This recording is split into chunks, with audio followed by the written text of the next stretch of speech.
Hi friends, പ്രസൂസ് life സ്റ്റൈലിലേക്ക് എല്ലാവർക്കും സ്വാഗതം. ഇന്ന് നമ്മളൊരു തൈര് കറിയാണ് ഉണ്ടാക്കാൻ പോകുന്നത്.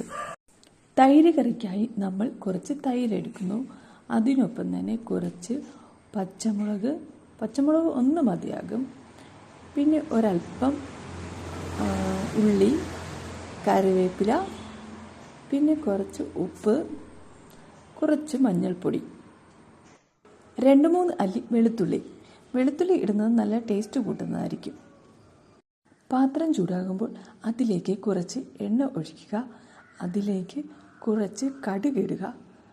അത് ഒന്ന് പൊട്ടുമ്പോൾ അതിലേക്ക് കുറച്ച് ഉള്ളിയും പച്ചമുളകും കറിവേപ്പിലയും ഇട്ട് നന്നായി വഴറ്റുക.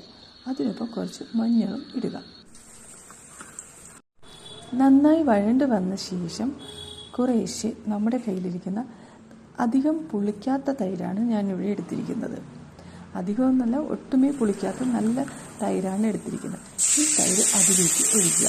എന്നിട്ട് ആവശ്യമായിട്ട് ഉപ്പ് അതിലേക്ക് ചേർക്കുക. അതിനുശേഷം ജസ്റ്റ് ഒന്ന് ചെറുതായിട്ട് തിളപ്പിക്കുക. വലിയ തിള വരാൻ പാടില്ല, ചെറുതായിട്ടൊന്ന് തിളപ്പിക്കുക. തൈര് തിളച്ചുകൂടാ. തൈര് തിളച്ചാൽ പിരിഞ്ഞു പോകുന്നതായിരിക്കും. അതുകൊണ്ട് തിളയ്ക്കാതെ പ്രത്യേകം സൂക്ഷിക്കുക. ജസ്റ്റ് ചെറുതായിട്ട് മാത്രം ചൂടാക്കിയാൽ മാത്രം മതിയാകും.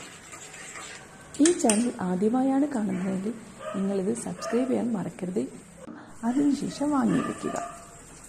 നല്ല നല്ല വീഡിയോസുമായി, അതായത് നല്ല നല്ല വിഭവങ്ങളും നല്ല നല്ല കൃഷികളുമായി ഞാൻ നിങ്ങളുടെ മുന്നിലേക്ക് വരുന്നതായിരിക്കും.